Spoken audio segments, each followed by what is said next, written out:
படைத்த களங்கள் எதிர்பொங்கி மீதளிப்ப மாற்றாதே பால் சொரியும் வள்ளல் பெரும் பசுக்கள். ஆற்ற படைத்தான் மகனே அறிவுராய், ஊற்றமுடையாய் பெரியாய் உலகினில் தோற்றமாய் நின்ற சுடரே தொழிலாய்.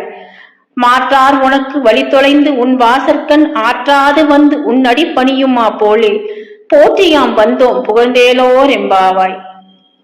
கறக்கும் நேரமெல்லாம் பாத்திரங்கள் நிரம்பி வழியும் வகையில் பாலை சுரக்கும் வள்ளல் தன்மை கொண்ட பசிகளுக்கு உரிமையாளரான நந்தகோபனின் மகனே கண்ணனே, நீ எழுவாயாக. வேதங்களால் போற்றப்படும் வலிமையானவனே, அந்த வேதங்களாலும் அறிய முடியாத பெரியவனே, உலகிற்கு ஒளி காட்டும் சுடரே துள் எழுவாயாக. உன்னை எதிர்த்தவர்கள் எல்லாம் வலிமை இழந்து உன் வாசலில் உன் பாதத்தில் விழ காத்து கிடப்பது போல நாங்களும் உன் திருவடியை புகழ்ந்து பாட காத்திருக்கின்றோம். எங்கள் வேண்டுகோளை ஏற்பாயாக. வாரணாசியில் ராமானந்தர் என்ற பெரும் ஞானி பலரை பக்தி மார்க்கத்தில் வழி நடத்தி வந்தார். கபீர் அவரிடம் உபதேசம் பெறச் சென்றார். முஸ்லிம் மதத்தை சேர்ந்தவர் என அவரை ராமானந்தரின் சீடர்கள் மடத்திற்குள்ளே விடாமல் கபீரை தடிகளால் அடித்து துரத்தினார்கள். அடிகளையும் பெற்றுக்கொண்டு கபீர் அங்கேயே உட்கார்ந்து விட்டார். ராமானந்தரை சந்திக்க விடாமல் கபீர் ஒரு திருடன் என கூறி அங்கிருந்து அடித்து விரட்டிவிட்டனர். ராமானந்தரிடம் தீட்சை பெற கபீருக்கு ஒரு நல்ல யோசனை உதித்தது. ராமானந்தரோ விடியற் காலையில் கங்கையில் நீராட வருகிறார். அந்த படியிலே நாம் படுத்திருந்தால் இருளிலே மிதித்து விடுவார். பெரியோர்கள் தவறு செய்தாலும் நன்மை செய்தாலும் இறைவனுடைய திருநாமத்தையே சொல்வார்கள்.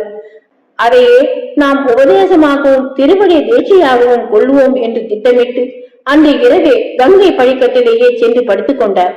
அன்றிரவு ஸ்ரீ ராமலட்சுமணர்கள் அந்த மடத்தை விட்டு கோபித்துக் கொண்டு வெளியேறுவதை போல ராமானந்தர் ஓர் கனவு கண்டார். உடனே அலறிக்கொண்டு எழுந்து கங்கை கரை நோக்கி சென்றார்.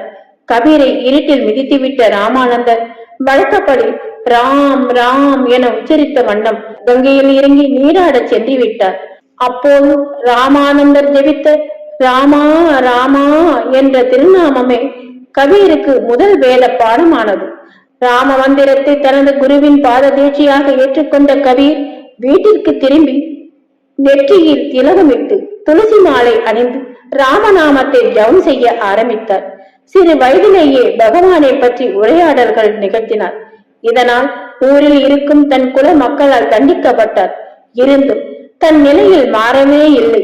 கபீரின் ராமநாமம் ஜபம் செய்வதனால் அவருக்கு எதிராக முஸ்லிம்கள் நமது மதத்திற்கு எதிரானது என்று அவருடன் வாதிட்டனர்.